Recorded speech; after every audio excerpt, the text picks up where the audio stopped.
Estados Unidos es el principal socio comercial del Ecuador. Lo ha sido durante mucho tiempo, en algunos años ocupó el segundo lugar luego de la Unión Europea y el año anterior nuevamente ha llegado a ocupar el primer lugar, es decir, sigue siendo el principal destino de nuestras exportaciones y origen de nuestras importaciones en su conjunto. Exportaciones e importaciones es el principal socio comercial. Para el caso de las exportaciones no petroleras en particular, es el principal destino de las exportaciones, muy a la par con la Unión Europea, con quien ya tenemos un acuerdo comercial. Pero claro, en el caso de esas, sobre todo las exportaciones no petroleras, Ecuador es el único país en la región latinoamericana, en el contexto del Pacífico Sur, sobre todo, que no tiene un acuerdo con Estados Unidos.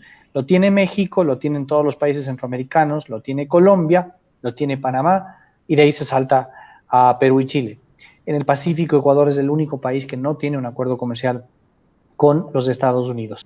El presidente Guillermo Lasso y algunos de sus ministros se reunieron con senadores estadounidenses en el Palacio de Carondelet el pasado 7 de julio. En la cita se abordaron temas como el Tratado de Libre Comercio, vacunas y cooperación, la migración ecuatoriana hacia ese país, la situación política regional y también se dio a conocer la perspectiva de Ecuador en la relación con Estados Unidos como principal socio comercial. Estados Unidos es el mayor proveedor de divisas, uno de los principales destinos de los migrantes ecuatorianos y el generador de nuestra moneda, que es el dólar. Quienes respaldan el TLC indican que el acuerdo comercial aumentará las exportaciones e inversiones en el país. Quienes se oponen a este instrumento indican que el TLC afectará a los pequeños productores del sector agroexportador. Te animamos a suscribirte al canal de YouTube de KL Comunicaciones para que participes del contenido que te brinda Logística Resiliente.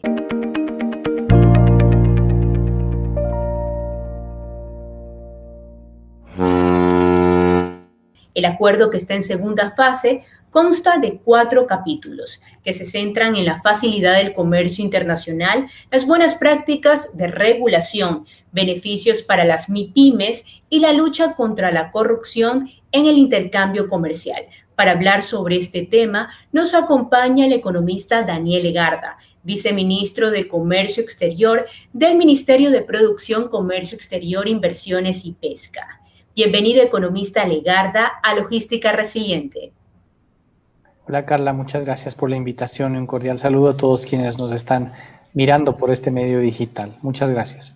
Ecuador inició formalmente el pasado 15 de junio el camino hacia un acuerdo comercial con Estados Unidos. ¿Qué aspectos relevantes se han considerado en la hoja de ruta para alcanzar un TLC con este país? El gobierno tiene por objetivo lograr un acuerdo comercial con Estados Unidos y por eso está realizando todo este trabajo de manera coordinada en el tema nacional, es decir, trabajando internamente con las instituciones que deben intervenir acá, pero también gestionando en Estados Unidos, ¿no? Para que eso se dé en Estados Unidos también debemos tener o estar como Ecuador en la prioridad de la agenda, ¿sí? Algo en lo que estamos trabajando, en donde estamos en una excelente relación, en donde hay una prioridad respecto a la hoja de ruta que Estados Unidos puede tener con diferentes países del mundo, pero que todavía hace falta trabajarlo un poco para que el Congreso de ese país termine de autorizar. No obstante, venimos trabajando con la Oficina de Comercio de Estados Unidos, el USTR por sus siglas en inglés, con la implementación del protocolo de comercio al que usted hace referencia, Carla, sobre que se denominó en algún momento el acuerdo de primera fase, pero también sobre los siguientes pasos que se deben caminar hacia este gran objetivo nacional. En el acuerdo de primera fase, lo que se denomina el acuerdo de primera fase, están incluidos los 4 capítulos a los que se hizo referencia al inicio de la entrevista, ¿no? Que son facilitación al comercio, buenas prácticas regulatorias, beneficios para MIPYMES y programas de apoyo para MIPYMES exportadoras de los 2 países y lucha anticorrupción en el comercio. Hemos ya nosotros avanzado muchísimo en la implementación de este acuerdo, sin perjuicio de que recién entrará en vigencia durante estos días del mes de agosto. La formalidad del acuerdo, luego de la aprobación en la Asamblea y demás, ha tomado un poco de tiempo por las formalidades diplomáticas y los documentos que se requieren de ida y vuelta, pero ese acuerdo está por entrar ya en vigencia en estos días. De hecho, tendremos un pequeño evento en días más adelante que marcará el inicio de la implementación del acuerdo de primera fase o de este protocolo de reglas de comercio, ¿sí? Pero ya hemos adelantado nosotros, como digo, el trabajo sobre los compromisos allí asumidos. Por ejemplo, en facilitación del comercio es algo que ya venimos trabajando muy intensamente.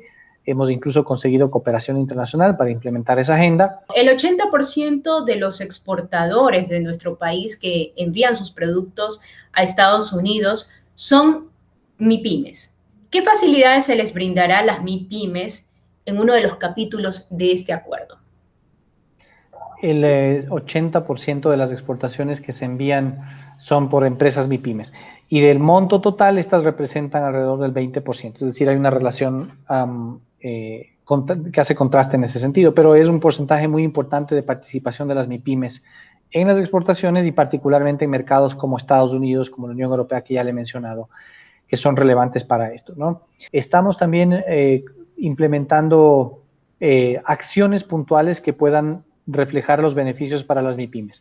Si bien todavía no hay cómo hablar de aranceles, todavía no se puede decir que ya reducen los aranceles para las exportaciones ecuatorianas, eso será más adelante, pero hoy lo que sí podemos decir es que hay mucho interés en poder vincular a la mayor cantidad de empresas de Estados Unidos y de Ecuador, sobre todo las MIPYMES, ¿no es cierto? Ya tienen una importante participación, pero hay una oportunidad muy grande todavía de vincular a nuevas MIPYMES en las cadenas comerciales, ya sea a través de las mismas empresas ecuatorianas que tienen presencia en el mercado americano o directamente a través de empresas americanas que estén buscando también comprar un poco más. Y viceversa, de MIPYMES de Estados Unidos que puedan también estar interesadas en generar vínculos acá en el mercado ecuatoriano, ¿no? Con un particular interés en empresas que estén vinculadas a mujeres emprendedoras, empresas que estén en sectores rurales del país o que estén en el sector agrícola también, porque estas de alguna forma tienen un potencial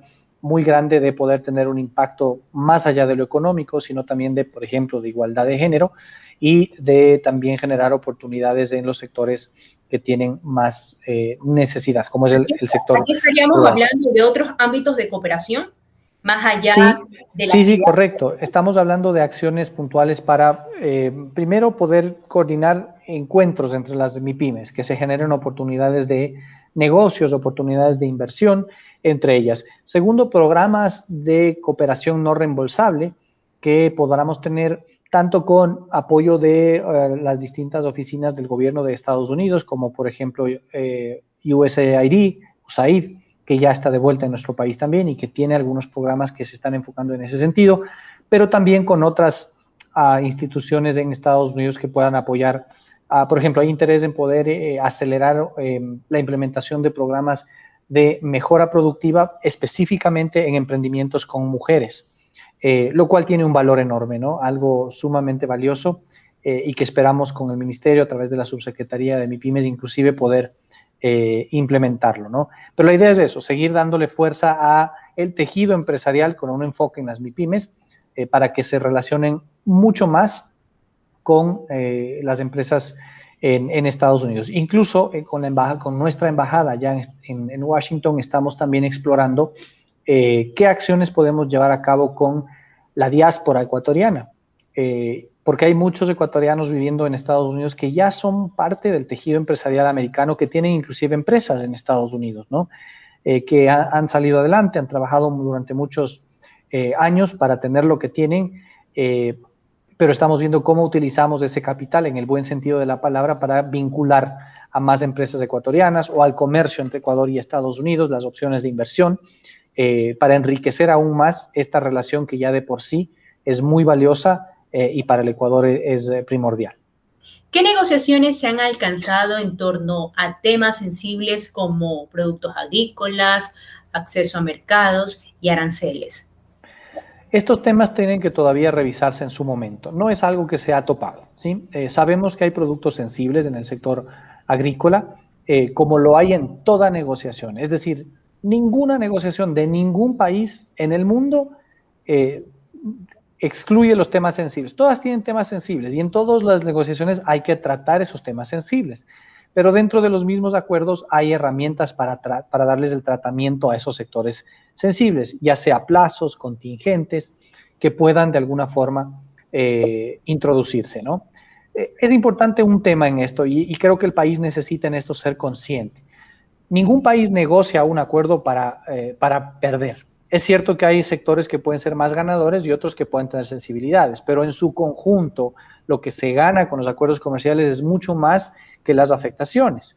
El ganar que dan esto, y esto está demostrado en cifras, en números, es mucho mayor a la opción de quedarse cerrado y no colaborar entre los países. Y por lo tanto necesitamos esto entenderlo como país, porque si bien hay sectores sensibles, no hay que dejar de ver el bosque por detrás del árbol para entender que esto es una política que le beneficia al país en su conjunto. Por supuesto que se tienen que trabajar en esos sensibles, en mejorar su competitividad interna, su productividad, en ver opciones en el caso de que haya una efectiva afectación muy grande, pero ningún país negocia tampoco para quebrarle al otro país, ¿no? Aquí lo que se trata es de aperturar más oportunidades de mercado, hacer crecer las oportunidades y detrás de eso lo que implica en términos de empleo, más empresas, mejores días para nuestras familias también. Un ganar y ganar para ambos países.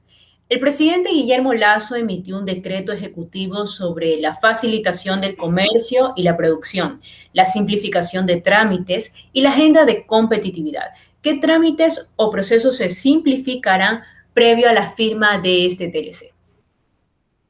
Tenemos una agenda importante que está ya avanzada. Con el decreto 68 se ha dado prioridad efectivamente a la facilitación, a un concepto un poco más amplio de facilitación.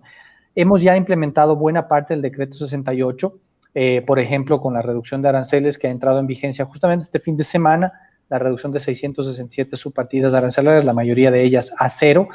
También con la resolución que eliminó alrededor del 40% de los documentos de control previo en importaciones para facilitar también agilitar el comercio y la transparencia de aquellos que de alguna forma estaban duplicados o estaban confusos. Hemos hecho una consolidación de esta normativa que no se había hecho en realidad desde hace poco más de 10 años. Entonces, es una buena noticia también en ese avance, ¿no? Hemos también trabajado de la mano con aduana para poder brindar mayor facilidad en cuanto al acceso a la información de los aranceles que pagan los productos, los requisitos que tienen para poder importar, los requisitos para poder exportar y ponerlos de manera más fácil a disposición del público. No es que no había esta información, pero de alguna forma estamos intentando hacer que su acceso sea aún mucho más sencillo para los ciudadanos que quieran tener esta información a mano. Estamos también trabajando, se ha hecho ya la implementación del Comité de Reactivación Productiva. De hecho, se están trabajando la anterior semana en Guayaquil y esta semana en Quito los talleres de la metodología estratégica y colaborativa para poder tener varios sectores trabajando en cada uno en su sector, pero con una estrategia colaborativa que nos lleve a acciones de corto plazo que permitan mejorar justamente el entorno, la recuperación económica, la reactivación, en varios temas, ¿no? Ya sobre eso habrá un poquito más de detalles igualmente adelante, pero estas son acciones de corto plazo que requieren de relativamente pocos recursos, pero más bien de la colaboración de actores públicos y privados. Y se seguirá trabajando para presentar de la mano con el plan de desarrollo, que tiene que estar articulado con la Secretaría de Desarrollo, el plan de políticas públicas en general para el periodo de gobierno, en donde estará incluido también, o ampliado si se quiere, sobre la estrategia de políticas comerciales, de promoción de exportaciones y de mejora competitiva en su conjunto, que todas van de la mano y necesarias para impulsar. Esto es necesario y va de la mano de la agenda comercial, como he mencionado. Toda la agenda de mejora, facilitación, mejora productiva, el área colaborativa al que me estoy refiriendo, la reducción de aranceles, la mejora en la eficiencia, va de la mano con la agenda comercial. Pero lo que el ministro ha sido claro, nuestro ministro, evidentemente el presidente y todo el equipo de trabajo tiene claro por el bien del país, es que no podemos esperar a que esté primero la una agenda para avanzar en la otra. Esto tiene que avanzar de manera paralela, los esfuerzos. Habrá algún momento en que una le sobrepasa a la otra por tiempos, pero los esfuerzos tienen que ir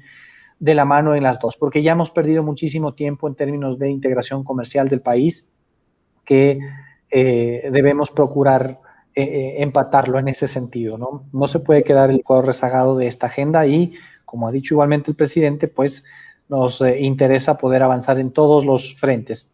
Estados Unidos evidentemente está en una de las prioridades, pero hay otros en la región que también estamos trabajando, como pueden ser Panamá, Costa Rica para un acuerdo comercial. Me refiero evidentemente a la negociación con México y el interés de adherirse a la Alianza del Pacífico, pero hay otros también en Asia que nos interesa continuar trabajando, ¿no? Como Corea, como la misma China, Japón, que es muy interesante, Canadá también me faltó en la región, Rusia también es un mercado muy importante para nosotros dentro de la comunidad euroasiática, que necesitamos trabajarlo así. Es decir, el país está abierto a lo que es beneficioso en términos generales para su crecimiento y no inclinado por una u otra ideología o impulso de carácter político, sino más bien pragmático en cuanto a la integración y lo que le conviene al país. Okay. De acuerdo a su experiencia, ¿qué procesos se deben modernizar, digitalizar en la cadena de suministro, en la cadena logística, para optimizar los tiempos en el comercio exterior? Y que esto vaya de la mano a esta agenda que ustedes están construyendo. Hay un tema que de hecho lo hemos analizado en las mesas colaborativas, que es, va relacionado con la eficiencia y que en la cadena logística mejoraría mucho para todos los actores. Mejoraría para importadores, mejoraría para exportadores, para operadores de transporte, para puertos y para todos los actores logísticos en general. Hablamos de la homologación de requisitos y la homologación de documentaciones para formar una comunidad portuaria. Una comunidad portuaria como tal es algo bastante más complejo de integración, pero esto es específicamente hablado, por ejemplo, para el caso de una ciudad-puerto como lo es Guayaquil, donde está concentrado un poco más del 80% de las actividades de comercio internacional, de las exportaciones e importaciones, ¿no? Pero su sistema portuario está trabajado con diferentes actores. Hay algunos que son concesiones, otros que son los puertos privados, ¿no? De alguna u otra forma, todos estos trabajan con requisitos que en alguna parte son similares, pero en otra parte son distintos. Y aquí se necesitan acciones colaborativas para que pueda haber una homologación, si se quiere, de requisitos, documentos, trámites, incluso de una sola plataforma, en donde todos los actores puedan, de forma más eficiente, tener esa información. Un ejemplo claro de esto sería mucho más fácil que el mismo documento de transporte que me exige el concesionario A sea exactamente la misma información, el mismo formato y esté en el mismo sistema que lo que me exige el concesionario B, de manera que sea mucho más eficiente en términos de tiempo, en términos de costos, y esto simplifica la operación en su conjunto para todos y da espacio para mejoras en tiempos y en costos para todos los actores. Y tenemos modelos de referencia en la región. Colombia, Muchísimos. Brasil Chile. es uno de ellos, porque tiene ciudades puerto interesantes también. Chile también en menor medida, República Dominicana de igual forma. De hecho, tenemos una asesoría del Banco Interamericano de Desarrollo, el BID, que en una primera etapa ya realizó una consultoría, dejó un documento bastante bien estructurado y ahí hay pasos y tarea que casa adentro que debemos un poco realizar nosotros, ¿no? Hay una primera fase que es más sencilla, más fácil de alcanzar relativamente hablando y que no requeriría de tantos recursos, sobre todo. Pero hay otras fases más complejas que, una vez completada la primera, tienen que en su momento también implementarse. Pero esto requiere, y lo lindo de esto es que requiere de la colaboración de todos los actores. No es solamente de qué va a hacer el gobierno, cuánto va a invertir el gobierno en infraestructura o a qué concesión le va a dar. No se trata de eso, sino de una acción colaborativa de todos los actores para poner de parte, viendo como única máxima el beneficio por el país. Y es un trabajo lindo que lo vamos a también impulsar para llegar, al menos en una primera fase, con los actores que ya están trabajando dentro de esta estrategia colaborativa que está llevando a cabo como tal el ministerio. Hablo del clúster logístico en particular, que se está conformando, en donde se han definido este tipo de acciones en primera instancia, para de ahí irlas escalando un poco más, ¿no? Pero esa es una acción específica que podría generar un impacto muy fuerte en las cadenas logísticas, con un impacto para todos los actores del comercio internacional. Se está conformando este clúster. Se está conformando. ¿Qué facilidades y apoyos se les ha otorgado a los sectores productivos que más aportan al Producto Interno Bruto del Ecuador, previo a la consecución de este TLC? Bueno, en realidad no tenemos una acción específica que se ha estado considerando, sino las acciones del gobierno están enfocadas y como política pública de manera transversal. Es cierto que hay algunos temas particulares que requieren de atención, que se los trata para determinados sectores, pero ya por especificidades que se tratan allí, ¿no? Nuestro enfoque en esta realidad es transversal. para poder mejorar para todos. Habrá sectores en donde el impacto es mayor o menor según su realidad, pero hay varios frentes, ¿no? Algunos de ellos ya hemos comentado, por ejemplo, la mejora en eficiencia, el tema arancelario. Hay todavía un espacio en aranceles que se tiene que seguir revisando para más adelante, una nueva revisión que seguramente se realizará. Pero hay un trabajo ya a nivel de cada sector que también se debe un poco realizar y por eso hay estas mesas colaborativas. Ejemplo, el banano tiene hoy día un desafío muy grande que se trata alrededor del fusarium y de la prevención para evitar que el hongo como tal esté en nuestras plantaciones, afecte los cultivos y eso termine por afectar el ingreso de miles de familias que se podrían ver afectadas. Entonces, hay acciones puntuales en donde en coordinación con el sector público y privado se examinan las acciones, eventualmente si es que se necesita recursos, aún con la dificultad que está pasando el país y el Estado en términos de la limitación de recursos, pues al ser un tema prioritario, evidentemente se revisará también esto, pero también con la contraparte que está dispuesto a poner el sector privado, evidentemente, para prevenir este mal, ¿no? Igual, con los diferentes sectores hay trabajos específicos que se tienen que realizar. El sector camaronero, por ejemplo, tiene un proyecto muy interesante para poder cambiar un poco el tema de la energía que utiliza. Actualmente tiene una alta utilización de energías no renovables y hay un proyecto en donde con inversión del mismo sector privado se podría hacer una transformación para tener un mayor uso de energías renovables.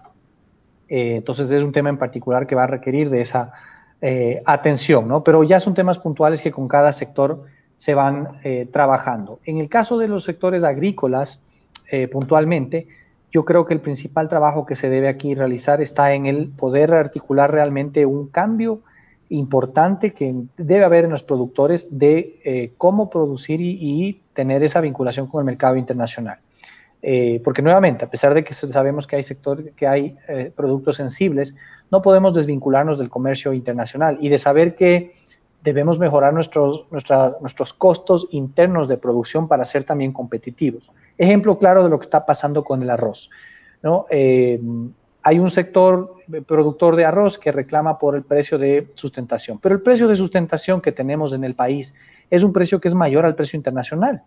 Entonces, gústele o no a quien le guste, y esto no es política, esto es netamente comportamiento económico de cómo suceden las cosas. El Perú produce arroz a menor precio que nosotros. Incluso Colombia produce arroz a menor costo que nosotros, ¿no? Y no estoy hablando de tener subsidios o mucho menos, estoy hablando de que su costo de producción puro y duro es más barato. Entonces, no podemos aislarnos de esa visión de lo que está pasando en otros mercados del mundo para saber que Ecuador necesita incrementar muchísimo más su productividad en el arroz para que el precio no sea un aspecto en el que todos los años tengamos que estarnos fijando de decir, precio mínimo es lo único que queremos como sector y como país. Fijémonos en el precio mínimo. Hay muchas otras cosas que se deben hacer dentro de ese sector para mejorar. Y le estoy dando el sector de arroz como ejemplo solamente por la coyuntura que se ha presentado, pero en varios sectores agrícolas esto es lo que hay que hacer de manera similar. Tenemos que enfocarnos en medidas de cómo mejoran la productividad interna que redunden en poder ofrecer un mejor precio que no solo nos limite al mercado local, sino que nos permita abrir las puertas para vender en el mercado internacional. Hay oportunidades para vender productos agrícolas, proteína de cerdo, proteína de pollo, en mercados de la región como el mismo como Panamá, como el mismo Colombia, por ejemplo, ni hablar en China, que hay un mercado enorme, pero necesitamos para eso poder llegar con un precio competitivo, porque actualmente nuestro precio está muy por encima de los mercados de referencia internacionales, ¿no? Esto solo a manera de un ejemplo de hacia dónde se está trabajando, pero se necesita también tener una conciencia y un trabajo colaborativo con los actores de cada sector para impulsar esa mejora en conjunto. ¿Qué podemos replicar de las experiencias de Colombia y Perú en la firma de un acuerdo comercial con Estados Unidos? Es una pregunta muy importante, Carla. El Ecuador no va a firmar el mismo acuerdo que Colombia y Perú. Ecuador va a firmar un acuerdo mejor que Colombia, Perú y que Chile. Y esto lo menciono porque inclusive en los nuevos acuerdos que se discuten ya hoy día, ya no solo se discute el tema comercial, que sigue siendo un tema muy relevante y muy importante, por cierto, el arancel, en cuánto queda, etcétera. Pero también estamos discutiendo temas como al que nos referíamos, de las MIPYMES y la prioridad que se le pueda dar, por ejemplo, a la inclusión de género, a la inclusión de grupos no representados, etcétera. se habla mucho de medio ambiente, de la protección al medio ambiente, y en eso el Ecuador tiene mucho que ofrecer. Tiene desafíos también, pero tiene mucho que ofrecer en términos de un cambio de visión desde el punto de vista productivo, de cómo hacer, cómo producir bienes y servicios más sostenibles y amigables con el medio ambiente. Se habla de temas laborales, ¿no? Ecuador tiene altos estándares laborales y el segundo o tercer salario más alto de América Latina. Tenemos un problema enorme porque tenemos una informalidad tremenda en el país, pero esto es un aspecto, de todas maneras, son parte ahora de la discusión de estos acuerdos internacionales y que lo vamos a incluir también en beneficio del país. Por mencionar dos aspectos puntuales en donde también estamos trabajando y en donde van conectados los temas y que, como digo, Ecuador tiene una ventaja que hay que saber aprovechar también para venderla de mejor manera y también para conocimiento de estos sectores. Alguien que está preocupado del medio ambiente o de los derechos laborales debe saber que están considerados esos criterios dentro de las negociaciones comerciales. La relación bilateral con Estados Unidos, nuestro principal socio comercial, es clave. La meta es fomentar un ambiente de inversiones y generación de empleo a través de la firma de un TLC. Los actores de la logística marítima y portuaria, así como del sector productivo, se preparan para esta nueva dinámica. Agradecemos al economista Daniel Egarda, viceministro de Comercio Exterior, por compartir su análisis y proyecciones en torno al tema abordado. Muchísimas gracias, Carla. La orden, un cordial saludo y adelante por Ecuador. Esta es la agenda que necesitamos para integrarnos de mejor manera al mundo y tener una mejor perspectiva de futuro para nuestra familia y para nuestro país. Suscríbete a nuestro canal de YouTube KL Comunicaciones y síguenos también en Anchor y Spotify. Hasta una próxima entrega de Logística Resiliente.